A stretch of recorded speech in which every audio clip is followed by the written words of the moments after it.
Welcome, Greek U Nation, to episode number 578 of the Fraternity Foodie Podcast. I'm your host, Dr. Mike Ayalon, CEO of Greek University. I'm a speaker and an author. Our sixth book just came out. It's called I'm So Beautiful, It's Ridiculous, Unleashing and Promoting Strength, Self-Worth, and Real Sisterhood. So go and pick up that book on Amazon or Barnes & Noble today. We call these episodes the Fraternity Foodie Podcast because there is nothing like great food to bring college students together. Fun fact, as a leader in my fraternity in college, I always received little to no training in my new roles, whether that be fundraising chairman, social chairman, treasurer, or even president of my chapter. We must get better at leadership transition if we really want to see results. And speaking of leadership support, let's talk about it a little bit more with our next guest. Too many rising leaders are thrown into high stakes roles without the tools, support, or strategy to truly succeed. Cue the self doubt, miscommunication, and sleepless nights trying to hold it all together. Does that sound familiar? That's exactly why TJ Jones does what he does. TJ helps developing leaders go from overwhelmed to unstoppable, mastering their mindset, communicating like pros, and leading teams that actually want to follow. Through transformative coaching, workshops, and his signature iCARE leadership model, TJ bridges the gaps between ambition and real leadership impact. Welcome to the show, TJ. Thanks. I'm psyched to be here. Hey, listen, we are excited for you to be here as well. You have so much to share with today's college students. And speaking of college, you decided on one of my favorites, the Nittany Lions, Penn State University, for your undergraduate experience. I'm wondering, why did you end up choosing Penn State? Well, first, I'm glad to hear you say it's one of your favorites. It's kind of all or nothing, you know? Yeah. You're either part of a family or you're a rivalry that, yeah, you don't land in people's world too positively. But um, I wanted that big college experience. I grew up in a small town and I knew that I wanted that experience to have the ability to change my major, which I did, lots of programs, big time sports, and meeting people from all different places. And I also went and visited. It's not that far from where I grew up, just a few hours south, and I fell in love with the campus too. And the environment always makes a difference, I Yeah, think. 100%. The energy on campus is tremendous. And if it's game day, I mean, good night. Yeah. I mean, Oh yeah. it's just, you have to experience it to really understand it. But wow, wow, what a tremendous university. So I'm jealous of your experience. I'm sure it was a lot of fun on game day. So It that's fun. was. Now, your story is really full of resilience and transformation. Walk us through that moment when you realized that being a caring warrior was actually your true leadership path. Mm. Well, at a dark point in my life, and this came later, I certainly was very, very fortunate to have a great high school experience, college experience, and I did transition pretty well into the corporate world. But I was trying to do it all and trying to live that fairy tale life. And I did have the big house and the cars, and I was climbing the ladder and traveling a lot. And inside, I was feeling like I wasn't doing well or well enough at any of these things as a husband, as a dad, as the role that I played in, my organization. And these are those mind monsters that we all have. And I was just really burning out. And one Saturday morning, I went out to do some yard work and I collapsed. Just something inside my body was just telling me, you need to stop. You need to take a break. And during this time in my life, which I'm happy to share more on, I reflected on times when I was doing training. I was training other leaders in the company that I was working for, and subsequently have done that work in other organizations, but I had hired a samurai to come in, a modern day samurai, and it was great. We used the samurai Bushido code or virtues as a method for teaching leadership virtues. And at the end of the week, he presented me with a plaque that had Japanese symbols on it. It sits right here in my office. And he said, this stands for Katsujin Ken, which translates to the life-giving sword. And that's not something that really makes sense in our brains, right? Because we think of swords as life-taking. And he said, you are someone who fights for good, TJ. You stand up for what's right, you care about other people, and you approach this in a unique way. So I'm in this really bad, anxious, depressed period where I'm questioning myself as an adult. And I reflected back, and that was like a knighting. That was a ritual for me to ultimately find who I am. It really kind of gave me an identity and a foundation. And I reached a point where I thought, I have to share this because I know that everyone has their doubts, has their fears, questions if they're enough. Do people like me? If people really knew everything about me, would they still love me, care about me, think I'm, you know, worthy? And it just became a mission for Hmm. me to go out there and talk about that in terms of being a human and as a leader. Wow, what a story. I mean, talk about how a ceremony or recognition publicly really can change somebody's life. I think that's really important for us to think about in our organizations in terms of rewarding good work that's being done by your team and publicly acknowledging that. Certainly, that helps for you to find what your Oh, yeah. identity is and what you're truly good at. Yeah. So I think that's important that we take that time to recognize others that are doing really good work in your organization because it can be really inspirational. And sometimes that's all they want. I mean, TJ wasn't looking for more money or anything like that. That wasn't part of the calculus at all. No. So I think we need to start thinking about that as leaders. That's a really good story. And you ended up writing this book. It's called The Caring Warrior. How do you define that term for somebody who's hearing that term for the first time? So a caring warrior is uh, strong, and it's a sort of a different definition. It's a rethinking of what it means to be strong. It it isn't about um, conflict necessarily. It's more about compassion for others. I always say that compassion is the gateway to positive influence.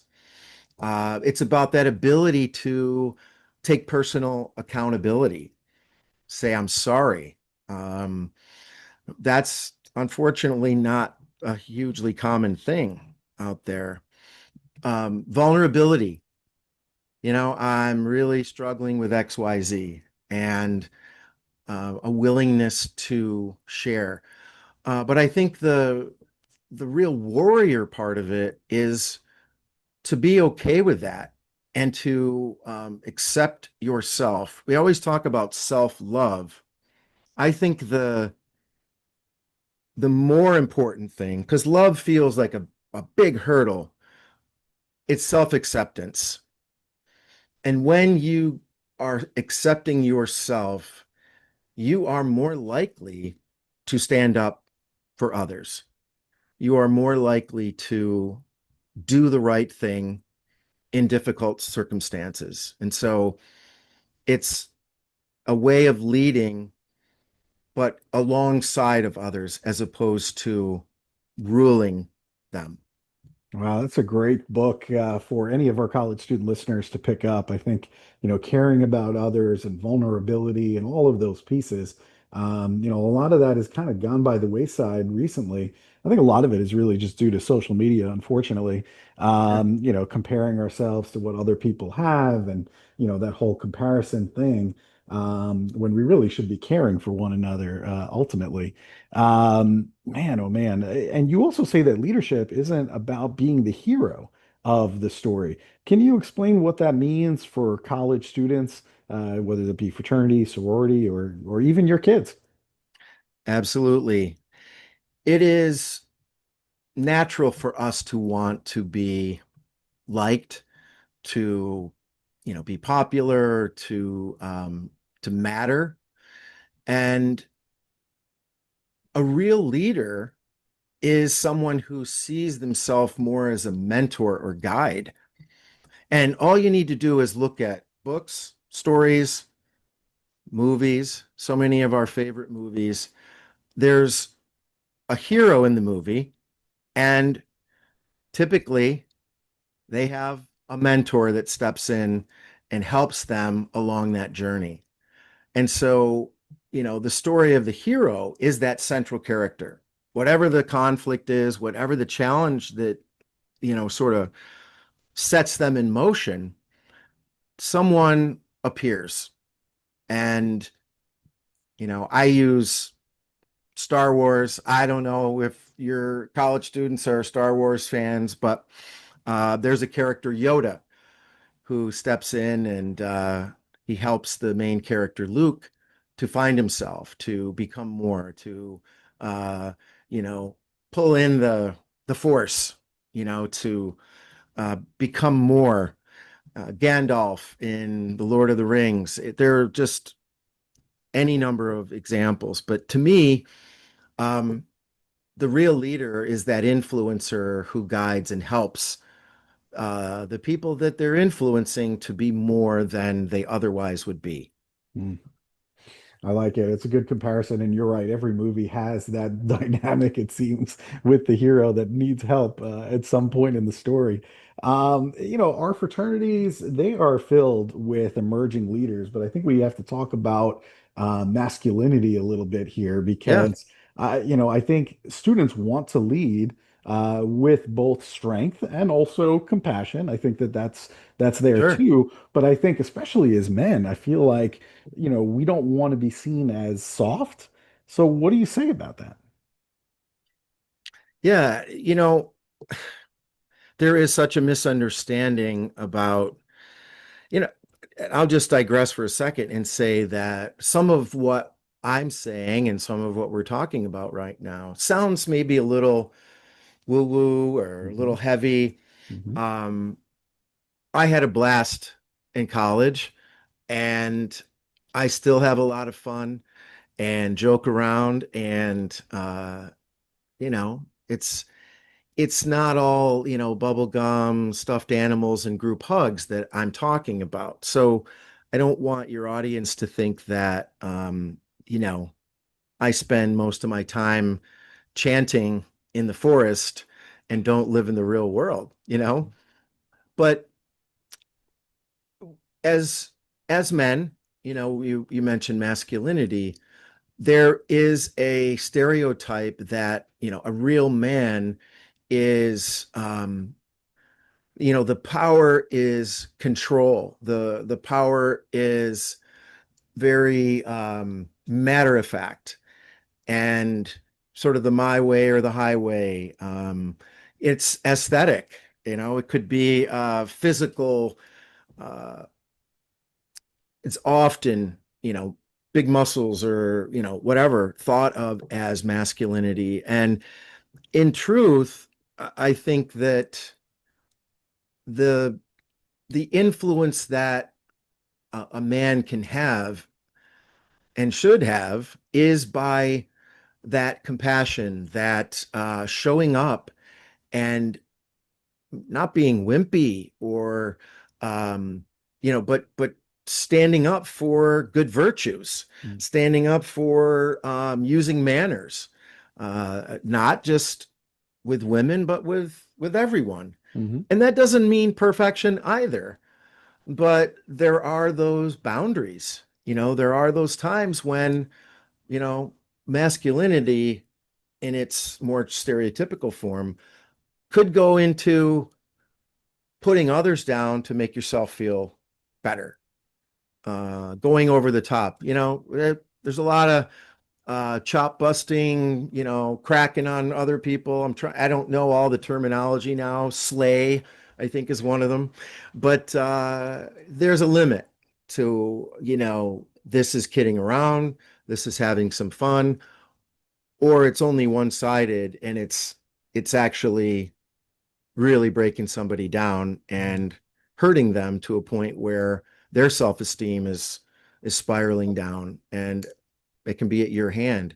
So to be a good friend, to be a good leader, to help that person who's just joined the brotherhood, and they have to rise up and do things to earn their rite of passage into the brotherhood, but at the same time, guiding them along, encouraging them in the midst of the challenges. Mhm. To me, that's the legacy that you can create. And man, that isn't soft. I look back and think of, football coaches that I had who were as masculine appearing as possible, but what really made me respect them, one in particular, Coach Girolamo, Coach G. I'm going to make sure he listens to this. When he taped my ankles, we had the greatest conversations about life, about relationships, about self-esteem, about conflicts that are taking place in school or out on the field. And to me, he was like that really nice combination of appearing masculine and knowing what he stood for, and certainly barked at us to do a better job. But he also had that other side of seeking intelligence, learning, growing, wanting to progress in life, and helping others along the way. Certainly me, and I know lots of other young men along the way. Look at Coach G modeling the way for Yeah. young folks today, man. Imagine all the people and the men that he's helped along his journey. It's a very cool story and a great legacy for Coach G. I'm wondering, tell us about this iCARE model that you developed and how can it guide an organization's vision, values, and everyday decisions? Yeah, I look at it as a anchor. It can be, the iCare model. Obviously, we put acronyms together. The care, meant a correlation with my caring warrior message, but uh, it's a rudder for the times in life that we can get swayed to one side or the other. I stands for intention. And it's at its simplest level, that is what matters and how do I want to show up, you know? And again, if your batting average is pretty good, showing up and aligned with what you value and the person that you want to be, then you're doing all right. But I believe it starts there. And the C is connection. And, you know, Maslow said it all those years ago, wrote it down. We can't really operate in the world on our own. I personally believe that we are meant to connect with others, and that isn't just in uh, partner type relationships. I mean, you know, friends, brothers, brothers and sisters that are not from your family of origin, but the people you meet along the way. I had a great high school experience, but it was my college friends that are the ones that carried forward.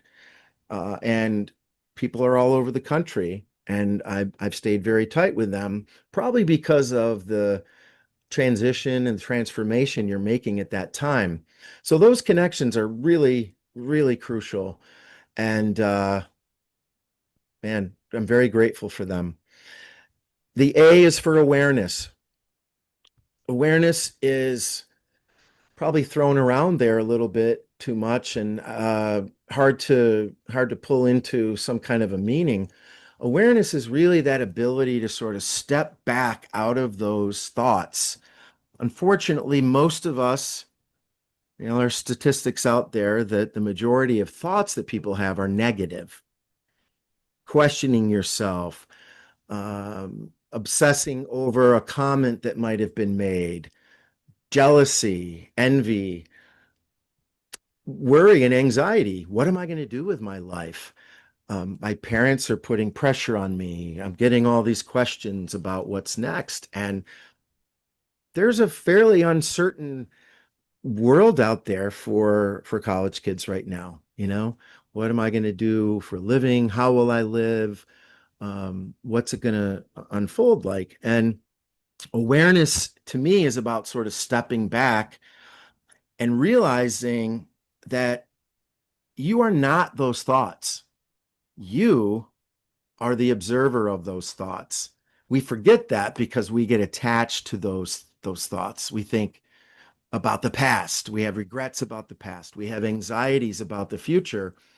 And usually in that very moment, maybe we're walking across campus or we're, getting the house or whatever the location is, ready for some mixer or party or something. And we're thinking, and maybe we're worrying, or maybe we're reflecting on something that we're upset about, and stepping back and being aware that you're having those thoughts can free you up from them. Mm. Also, awareness of what's going on around you. Um, you know, there are times it just something doesn't feel right. Something's going sideways or south, whatever the expression is. No offense to the South, incidentally. I am a Yankee, but I've lived in the South, and uh, we're all human beings at the end of the day. But awareness is really important, and it can save you. It can really save you in relationships, and it can also save you in listening to your gut sometimes. The R is for resilience. And, I guess you could look at that in a physical way. Um, Moving your body, taking care of yourself, because, I'm in my 50s now and the body starts to degrade a little. It really does. And when I was in college, I didn't have to stretch or anything, but, could just go out and do stuff. Now I feel it. But deeper than the physical is giving yourself a little bit of a break here or there. If you're studying and you're cramming for something, or you just know it's high anxiety, it helps to take a step back, either in the midst of it or on the heels of something big, and, recharge the battery. Give yourself a minute, so to speak, to reflect. I always think it's great to take some time to yourself, go for a walk. Nobody's there. You're not making conversation. You're not on, so to speak. You're just taking a little time to yourself. I'm a big fan of journaling. Some people do, some people don't. I've started writing things down in my phone in the notes, and I'll send myself emails sometimes if I have creative ideas, but a little time to just be with yourself. And I can tell you and your audience, although you know this, you get older and you're in the grind and the hustle, and it's stressful, and you're on that hamster wheel, the train's rolling, whatever metaphor or cliche you want to use. There is a real need for some psychological breaks Mhm. in there. And I think resilience is about that. Last thing about resilience is to say we don't we don't arrive somewhere where we're happy and where it's all figured out. I used to think, when I get to be 21, it's all good. When I get married and start a family, I'm going to know what's up. And you just it just unfolds, and you know a lot of things and you've had experiences, but part of resilience to me is continue to learn and progress and to be open to that. And I do think resilience is tied into that, because if you stop learning and growing, you're kind of you've arrested your development, you Mhm. know? Mhm. Last but not least is to engage.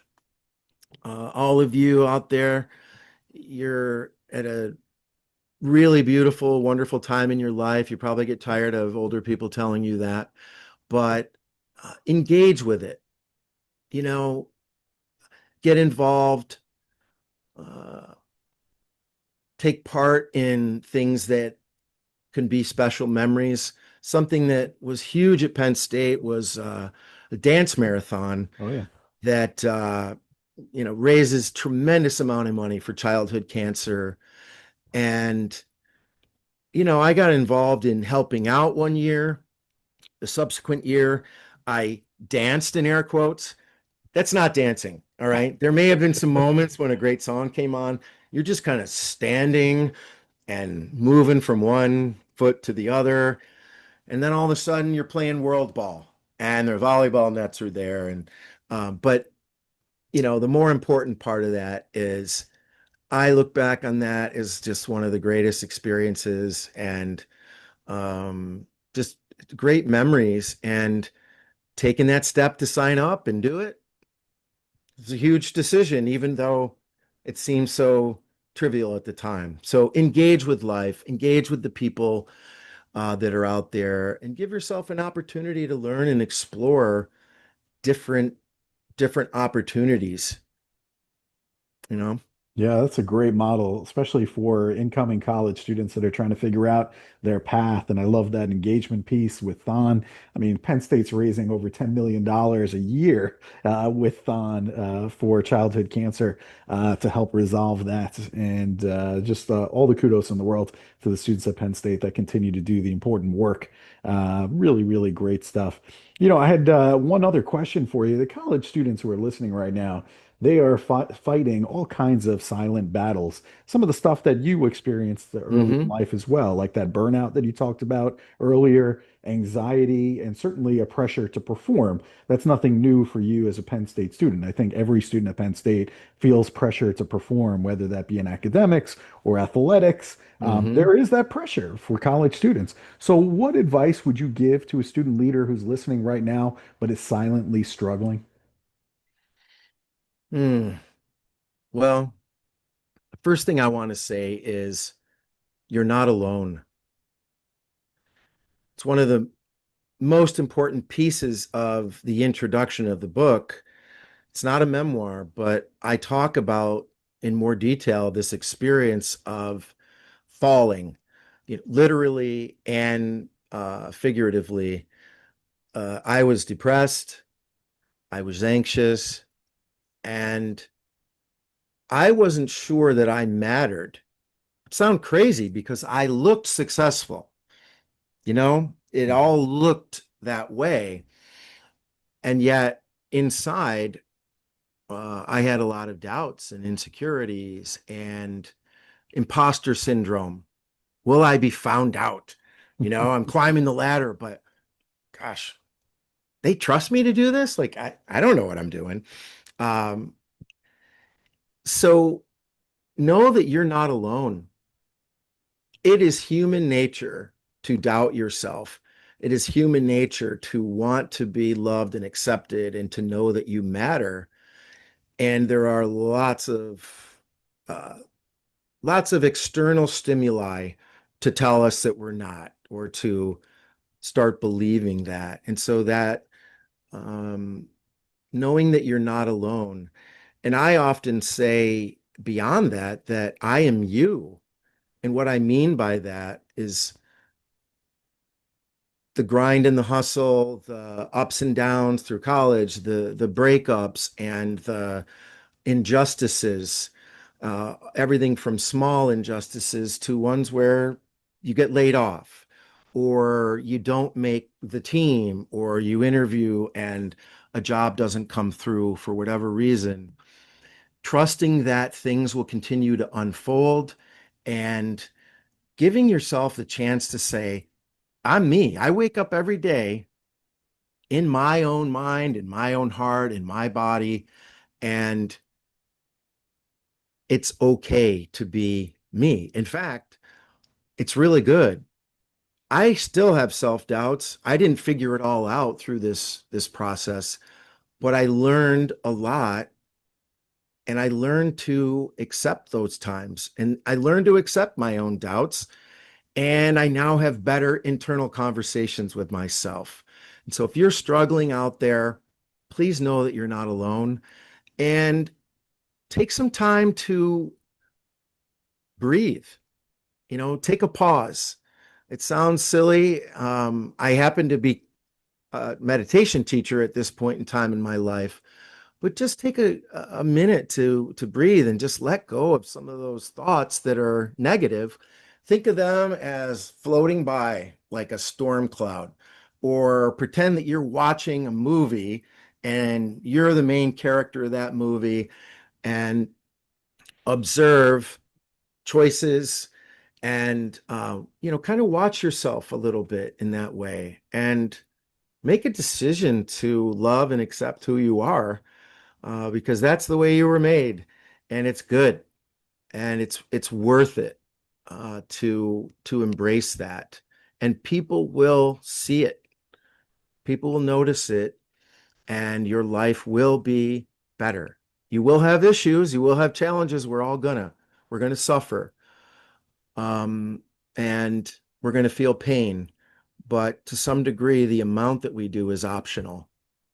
I think that's a good place to leave it. Of course, you are not alone. There are plenty of resources out there on every single college campus and the counseling center. If you need help, please go out and reach out. There are resources to help you. And all of the things that we talked about today, journaling, enjoying time by yourself, and really decompressing, all of these things, exercise. There's so many ways to do it, but get help if you need it. And you're not alone. There's plenty of people out there to support you on your college campus.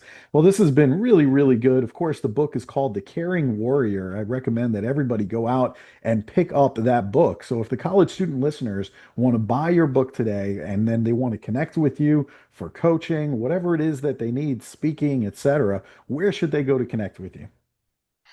So my website is timothyjjones.com. Really interesting, unique name. I'm on LinkedIn, very active on LinkedIn. Many of my clients and customers, if you will, are in that professional world, but it's whatever the LinkedIn prefix is, Caring Warrior. And at the end of that, I'm dabbling in Instagram, feeling good about that. And there I am, the TJ Jones. So who knows? YouTube probably coming soon, maybe join you in the podcasting. But I'm just so glad I got a chance to kind of connect with certainly you, but also with your audience. Yeah, the audience, the college students, they really need to hear from people like you. I think you're a great mentor and a great dad to some college students as well. So you have a lot to offer, I think, these college students in terms of advice and resources and just, things to think about as they go through some of those experiences that you've been through at Penn State and beyond. So thank you so much. The TJ Jones on Instagram. Absolutely go and check him out. Get him some more followers there and make sure you connect with TJ Jones on LinkedIn as well. Thanks so much for your help today, TJ. My pleasure. All the best. Of course. And to our listeners, if you enjoyed this conversation with TJ Jones, I want you to like it and I want you to share it with other college students on campus that need to hear TJ's words. Thanks so much for joining us today. We'll see you on the next episode of the Fraternity Foodie Podcast. Bye for now.